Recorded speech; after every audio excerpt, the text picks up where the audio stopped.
Welcome to Inkbound Whispers, where passion meets peril and shadows dance with desire. Tonight, we embark on a tale of forbidden knowledge, dark secrets, and the intoxicating pull of the unknown. This is part one of The Forgotten Manuscript. Let the whispers begin. The Ashbourne Library stood like a sentinel in the mist, its Gothic spires piercing the storm-heavy skies. For centuries, it had been a place of whispered rumors, a sanctuary for forbidden knowledge, shrouded in mystery and fear. And now, Evelyn had come, drawn by something she couldn't name, but couldn't resist. I shouldn't be here, Evelyn thought, her breath visible in the cold night air. But the pull was stronger than reason, stronger than fear, stronger than the warnings she had ignored. Inside, the air was thick, scented with aged parchment and candle wax. Rows upon rows of ancient tomes stretched into darkness, their spines bearing titles long forgotten. The library seemed alive, breathing softly, as if it knew she had come. Curiosity is a dangerous thing, a voice rasped, low and deliberate. Evelyn turned to find the source, a man shrouded in shadow, his face illuminated only by the faint glow of his lantern. His dark eyes, sharp and unyielding, locked onto hers. "The Manuscript of Echoes," he said, his tone more a warning than an introduction. "It's not meant for the living." But Evelyn wasn't the kind to heed warnings, not when something stirred so deeply within her. Later that night, under the cover of darkness, she found herself standing before the locked door of the restricted section. The caretaker's warnings echoed in her mind, but so did something else, a voice, faint but distinct, whispering her name.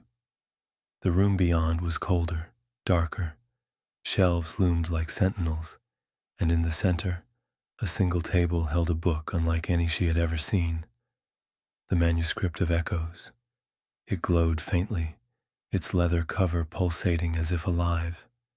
Evelyn's fingers hovered over it, hesitant, trembling, but then she touched it, and the room seemed to shudder.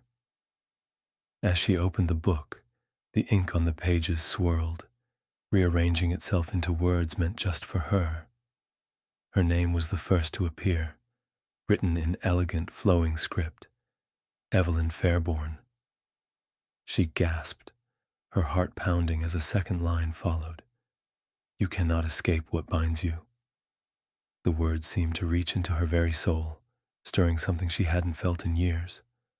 A longing, sharp and raw, for something, or someone, she had lost.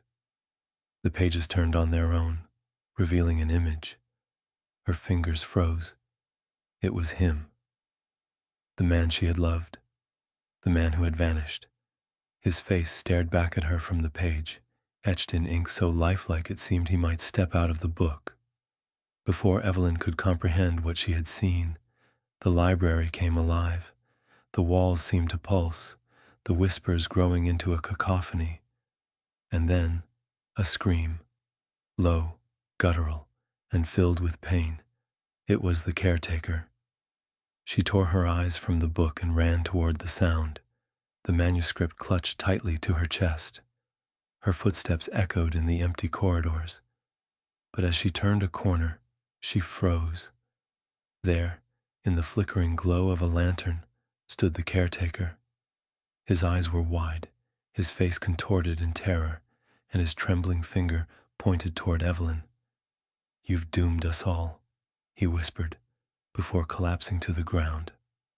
What binds Evelyn to the Manuscript of Echoes? And who is the man who haunts its pages? Return this Monday for part 2 of The Forgotten Manuscript, where love and darkness intertwine. Until then, be careful what you long for.